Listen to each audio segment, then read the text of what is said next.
ఒకరోజు వీరేంద్రుడు నిద్రించుచుండగా అతనికి ఒక పీడకల వస్తుంది. మిగతా దేశరాజులందరూ కలిసి వీరేంద్రుని రాజ్యాన్ని లాక్కుంటున్నట్లు ఆ కథ సారాంశం. కుంతల దేశానికి ఉత్తరాన సారంగిపట్టణమనే సామ్రాజ్యం ఉంది. సారంగిపట్టణానికి రాజు విభూషణుడు. విభూషణుడు ఎప్పట్నుంచో కుంతలదేశాన్ని తన సామ్రాజ్యంలో కలుపుకోవటానికి చేయని ప్రయత్నమంటూ లేదు. ఆ ఊరిలో వెంకయ్యమ్మ అని పిలువబడే ఒక ముసలి అవ్వ ఉంది. ఇంత పెద్ద సామ్రాజ్యానికి రాజైన మీ రాజుగారు కేవలం ఒక గంపేడు పండ్లు కోసం ఒక ముసలి ఆవిడ పొట్టకొడుతున్నాడా అని చెప్పి బండిపోటు ఆ ఇద్దరి సైనికులకు తగిన బుద్ధి చెబుతాడు. ఎందుకు చెప్తావ్? వెంటనే ఈ ముసలిదాన్ని తీసుకుని వెళ్ళి చెరసాలలో బంధించండి. ఈమెను వెతుక్కుంటూ చచ్చినట్లు ఆ బందిపోటు ఇక్కడకు వస్తాడు. రాగానే వాడి అంతు చూడండి. పక్క రాజ్యంలో ఒక బందీపోటు ఆ దేశపు రాజుని 3 చెరువుల నీళ్లు తాగిస్తున్నాడనేది వినికిడి ప్రభూ. నేను అదే ఆలోచిస్తున్నా ప్రభూ. మనం గాని ఆ బందిపోటుని మచ్చిక చేసుకుంటే అతని ద్వారానే ఆ రాజ్యాన్ని స్వాధీనం చేసుకోవచ్చు ప్రభూ. ఇంకెక్కడి పెద్దావిడ నాయనా, ఆమెను రాజుగారి సైనికులు వచ్చి తీసుకొని పోయారు. నా వల్లనే ఆ అవ్వ చెరసాలలోకి వెళ్ళింది. ఎలా అయినా ఆ అవ్వని విడిపించాలి. అడ్డం వస్తే ఆ రాజునైనా విడిచిపెట్టేది లేదు అని అనుకుని ఆ ముసలావిడిని విడిపించుటానికి బందిపోటు రాజు దగ్గరికి బయలుదేరుతాడు. మీరు ఎందుకని ఇలా దారికి అడ్డంగా నిలబడి ఉన్నారు? దారి దోపిడి కోసమా? నేను ఎవరో తెలుసా? మర్యాదగా అడ్డు తొలగండి. నేనొక ముఖ్యమైన పని నిమిత్తం వెళుతున్నాను. నీవు ఎవరో తెలుసు. నీవు వెళ్తున్న ఆ ముఖ్యమైన పనేంటో కూడా తెలుసు. అవునా? అడవిగుండా వెళ్తున్న వీరికి బందిపోటు కోసం భటులతో వెతుకుతున్న కుంతల దేశపు మంత్రి ఎదురుపడతాడు. ప్రజలకు మేలు జరుగుతుంది అంటే నేను అది ఖచ్చితంగా చేస్తాను. మా మంత్రి ఆ రాజుకు సంబంధించి ఎక్కువగా పన్ను కట్టేవాళ్లు, ధనవంతుల వివరాలు నీకు చెబుతాడు. నీవు వారిండ్లలో మాత్రమే దూరి వారి యొక్క ధనాన్ని మొత్తం దొంగలించి అదే దేశపు పేద ప్రజలకు దానం చెయ్యి. నా సంపద విషయం పక్కన పెడితే అతను మాత్రం మన రాజ్యంలో కనపడిన ఇంటిలోకి చొరపడి దొరికినంతవరకు దోచుకొని ఆ దోచుకున్న మొత్తం పేదలకు పంచిపెడుతున్నాడు. తెలిసింది ప్రభూ. అతడు ఊరి చివర ఉన్న పాడుబడిన కోటలో బస చేస్తున్నాడు ప్రభూ. మర్యాదగా బయటకిరా. నీకు ఎంత ధైర్యముంటే నా రాజ్యంలోకే చొరబడి నా సైన్యాన్ని కొట్టింది కాక నా మనుషుల ఇళ్లల్లో దూరి డబ్బులు దోచుకుంటావా? బయటకిరా. ఈరోజు నువ్వో నేనో తేలిపోవాలి అని రాజు గట్టిగట్టిగా అరుస్తుండగా ఇంతలో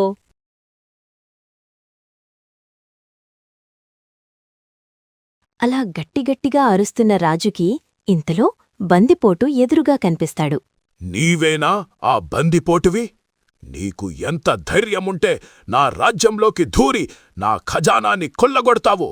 ఈ రోజే నీకు చివరి రోజు. అది ఎంతమాత్రమూ మీ సొమ్ము కాదు. అది ప్రజలకి సంబంధించిన సొమ్ము. ప్రజలపై పన్నుల భారం వేసి అక్రమంగా సంపాదించిన సొమ్ము. మీకు దానిపై ఎలాంటి హక్కు లేదు. అందుకే అది తిరిగి ప్రజల వద్దకే చేరింది. రాజుగారు బందిపోటు కళ్లలోకి చూడక అతని కళ్లలో కొంచెం కూడా భయం కనిపించదు. చూడు, ప్రజా పరిపాలన అనేది పూర్తిగా నాకు సంబంధించిన విషయం. నా సొమ్ము తీసుకునిపోయి ప్రజలకు పంచిపెడుతున్నావు. ఇది రాజద్రోహం కాదా? నీ నీతిబోధలాపి నన్ను ఓడించి చూపించి నీ మంచితనం ఏంటో అని చెప్పి రాజు బందిపోటుపైకి దూసుకువెళ్తాడు. బందిపోటు కూడా రాజుపై తిరగబడతాడు.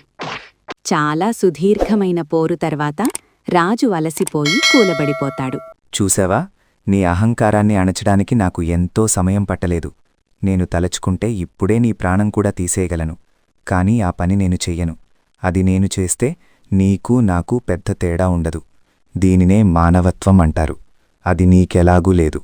కనీసం ఇప్పటినుంచైనా నీ అహంకారాన్ని తగ్గించుకుంటావు అని అనుకుంటున్నా అని బందిపోటు మాట్లాడుచుండగా ఇంతలో కుంతల దేశపు సైన్యం రాజుని వెతుక్కుంటూ పాడుపడ్డ కోటకు వస్తుండటం గమనించిన బందిపోటు ఇక్కడే ఉంటే అవ్వని కాపాడుకోవటం కష్టమవుతుంది అని భావించి రహస్య మార్గం గుండా అడవిలోకి వెళ్ళిపోతాడు.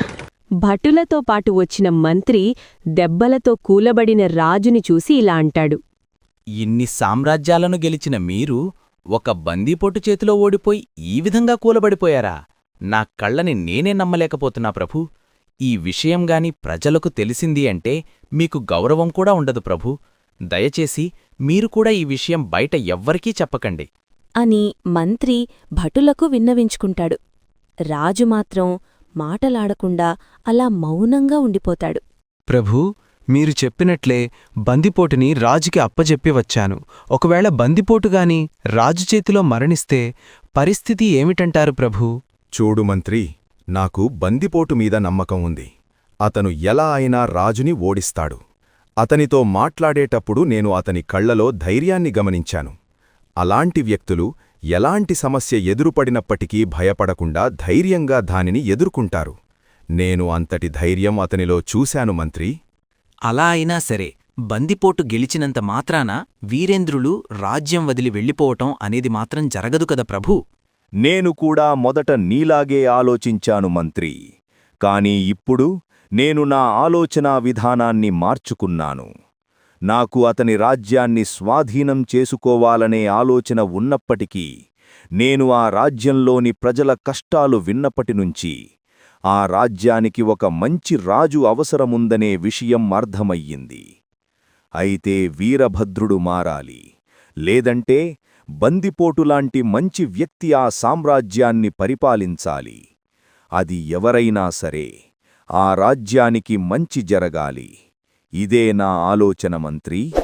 ఇదిలా ఉండగా మరోపక్క కుంతల దేశంలో రాజుగారి సైన్యం కోటలో లేరు అన్న విషయం గమనించిన రాణిగారి చెలికత్తె అయిన చింతామణి చెరసాలలో బందీగా ఉన్న వెంకాయమ్మ దగ్గరకొచ్చి, చూడండవ్వా, ఈ రాజు వట్టి మూర్ఖుడు. ఆడవారిని ముసలివారిని శిక్షించకూడదు అని రాజనీతి కూడా తెలియని మూర్ఖపురాజు. అది కూడా నిజమే తల్లి. ఇంతటి మూర్ఖపు మనుషుల మధ్య నీవేలుంటున్నావు? నన్ను కన్న నా తల్లిదండ్రులిద్దరూ చనిపోయారు. ఇంక నా చిన్నతనం నుంచే రాణిగారికి సేవలు చేసుకుంటూ ఇక్కడే ఉండిపోయాను. అది సరే కాని మీరు చాలా రోజుల్నుంచి సరిగా భోజనం చేయటం లేదు అని సైనికులు మాట్లాడుకుంటుంటే విన్నాను. దానికి గల కారణం తెలుసుకోవచ్చా అవ్వా? నేను ఉన్న ఊరిని, నా వ్యాపారాన్ని అన్నీ వదిలేసి ఇక్కడున్నాను. నా కొడుకు వాడి చిన్నతనంలోనే నన్ను వదిలేసి వెళ్ళిపోయాడు. ఒకవేళ వాడు వచ్చి నా తల్లి లేదు అని అక్కడినుంచి వెళ్ళిపోతే వాడిని నా జీవితంలో మళ్ళీ చూడలేను. వాడిని చూడకుండానే ఈ చెరసాలలోనే చనిపోతానేమో అని భయంగా ఉంది. ఇవన్నీ మనసులో పెట్టుకుని ఏ విధంగా భోజనం చెయ్యమంటావు తల్లి? చెప్పు తల్లి. అవ్వమాటలు విన్న తరువాత చింతామణికి హృదయం బరువెక్కిపోతుంది. బాధపడకండి అవ్వా. రాజుగారు మంత్రిగారు ఎలా అయినా ఆ బందిపోటుని పట్టుకుంటారు. ఆ తర్వాత ఎలాగో మిమ్మల్ని ఈ చెరసాల నుంచి రాజుగారే విముక్తి కలిగిస్తారు. ఆ తర్వాత మీరు వెళ్ళి మీ కొడుకుని కలవచ్చు. కాని అప్పటివరకు మీరు ఆరోగ్యంగా ఉండాలి అంటే మీరు క్రమం తప్పకుండా మీ భోజనాన్ని భుజించండి అవ్వా అని చెప్పి చింతామణి అక్కడినుంచి వెళ్ళిపోతుంది. చింతామణి వెళ్ళి రాణిగారిని కలుస్తుంది. చెప్పు చింతామణి, ఆ ముసలావిడ భోజనం చేసినదా? లేదు మహారాణి. ఆమె కొడుకు కోసం బాగా దిగులు చెందుతుంది. నాకు తెలిసి ఆమెకు ఇక్కడ్నుంచి విముక్తి కలిగితేగాని ఆమె ఆరోగ్యం కుదుటపడదు మహారాణి. నువ్వు చెప్పేది నిజమా చింతామణి? ఇప్పుడు రాజుగారి ఆజ్ఞని కాదు అని మనమామెను విడిపించలేము కదా చింతామణి. ఎలా అయినా ఆ అవ్వనిక్కడి బందీనుంచి విడిపించాలి చింతామణి. నేను అదే ఆలోచిస్తున్నా రాణిగారు. ఎంత ఆలోచించినప్పటికీ నాకు ఆమెను ఇక్కడ్నించి ఎలా విడిపించాలో అర్థం కావటంలేదు. ఒకవేళ ఆమెను విడిపించాలి అనుకుంటే ఇదే సరైన సమయం రాణిగారు. ఎందుకంటే రాజుగారు మంత్రిగారు ఇక్కడ లేరు. బందిపోటు జాడకోసం వెతుక్కుంటూ అడవిలోకి వెళ్లారు. వాళ్లు వచ్చేసరికి ఏ సమయమైనా పట్టవచ్చు. మీరు తలచుకుంటే వాళ్లు వచ్చేలోపు మనం ఈ అవ్వను ఇక్కడ్నించి తప్పించవచ్చు రాణిగారు. ఏం మాట్లాడుతున్నావు చింతామణి? మనం ఆ అవ్వకు సహాయం చెయ్యాలి. అలా అని మనం సమస్యను మనమీదకు తెచ్చుకోకూడదు. ఆమెను విడిపించాలి అని నాకు కూడా ఉంది. రాజుగారు ఆమెను జైలులో బంధించిన దగ్గర్నుంచి నాకు నిద్రకూడా సరిగా రావటంలేదు. రాజుగారు లేని సమయంలో అవ్వను విడిపించామనే సంగతి రాజుగారికి తెలిసింది అంటే మనమిద్దరం కూడా ఇప్పుడు అవ్వ ఉన్న చెరసాలలోనే ఉండాలి. మన రాజుగారి సంగతి నీకు తెలియనిదా చింతామణి? అతనికి కోపం వస్తే తనా మనా ఉండదు. ఎదురుగా ఎవరున్నా సరే వారిని శిక్షించి తీరుతాడు. అది సరే రాణిగారు, మరి ఈ అవ్వను ఎలా విడిపించాలి? చూడు చింతామణి, రాజుగారు బందిపోటు కోసం వెళ్లారు కదా. ఆయన ఎలా అయినా బందిపోటుని పట్టుకునే తీరుతారు. ఆ బందిపోటు దొరికితే ఇక ఆ అవ్వతో రాజుగారికి పనేముంటుంది చెప్పు? రాజుగారే ఆమెను బందీనించి విడిపిస్తారు. ఒకవేళ రాజుగారు బందిపోటుని పట్టుకోలేకపోతే అప్పటి సంగతి అప్పుడు ఆలోచిద్దాం. ఇంతలో మనం తొందరపడి ఎటువంటి నిర్ణయం తీసుకోకపోవటమే మంచిది అని రాణిగారు చింతామణితో సెలవిస్తుంది. బందిపోటు చేతిలో దెబ్బలు తిని ఏమీ చెయ్యలేని స్థితిలో ఉన్న రాజు తిరిగి కోటకు వస్తాడు. ఆ సమయంలో రాణిగారు రాజుగారి దగ్గరకు వచ్చి ఇలా మాట్లాడుతుంది. ఏమీ జరిగినది ప్రభూ? ఎందుకని అలా దీర్ఘంగా ఆలోచిస్తున్నారు? ఏమైనా జరగరానిది జరిగినదా? చెప్పండి ప్రభూ. అని రాణిగారు అడగగా రాజుగారు మౌనంగా ఏమీ మాట్లాడకుండా ఉండిపోతాడు. మీరు ఇలా మౌనంగా ఉంటే ఎలా? ఏదోకటి మాట్లాడండి ప్రభూ. ఇంతకు ఆ బందిపోటు ఆచూకీ తెలిసినదా ప్రభూ? మీ యొక్క ఈ మౌనానికి ఆ బందిపోటునే కారణమా? ఏదోకటి మాట్లాడండి ప్రభూ. అని రాణిగారు అడుగుతున్నప్పటికీ ఒక బందిపోటు చేతిలో దెబ్బలు తిన్న రాజుగారు ఆ అవమానాన్ని జీర్ణించుకోలేక ఎవరితోనూ మాట్లాడటానికి ఆసక్తి చూపించరు. ఇక రాణిగారు వేరే దారిలేక మంత్రిని పిలిచి జరిగిన విషయం కోసం ఆరా తీస్తారు. రాణిగారికి ప్రణామములు, రమ్మని కబురు పెట్టారంట. కనీసం మీరైనా నోరు విప్పండి మంత్రిగారు. రాజుగారు అడవినుంచి వచ్చిన దగ్గర్నుంచి మౌనంగా ఉండిపోయారు. ఏమైంది అని నేను ఎంత అడిగినప్పటికీ ఆయన మౌనంగా ఉండిపోయారు. అసలు నోరు మెదపటం లేదు మంత్రి. ఏమైందో మీరైనా చెప్తారా? లేదంటే మీరు కూడా మీ రాజుగారిలాగా మౌనంగా ఉండిపోతారా? అని రాణిగారు మంత్రిని అడగగా మంత్రి రాణిగారు క్షమించాలి. అసలు జరిగిన విషయం ఏమిటంటే అని మంత్రి రాణిగారికి జరిగిన విషయం మొత్తం పూసగుచ్చినట్లు చెబుతాడు. ఆ మాటలకు రాణిగారు, ఒక సాధారణ బందిపోటు రాజుగారిని ఓడించటమా? ఇదేదో నాకు నమ్మశక్యంగా లేదు. నాకు తెలిసి దీని వెనక ఏదో కుట్ర ఉంది అనిపిస్తుంది మంత్రి. వంటి చేత్తో 100 మందిని మట్టి కరిపించగల మన రాజుగారు ఒక బందిపోటు చేతిలో ఓడిపోవటం మనకు నిజంగా జీర్ణమయ్యే విషయం కాదు మంత్రి. ఈ విషయంగాని పొరుగు రాజ్యాల వారికి తెలిసింది అంటే ఎంత చులకనగా ఉంటుంది మంత్రి. నీవు వెంటనే దీని వెనుక ఉన్న కుట్రదారుల్ని కనుక్కో మంత్రి. ఇది నా ఆజ్ఞ. అని రాణిగారు అనగానే ఆ కుట్రలో తన భాగం కూడా ఉంది అని తెలిస్తే మొదటగా తనకే మరణదండన ఉంటుందని గ్రహించిన మంత్రి, కొంచెం శాంతించండి రాణిగారు.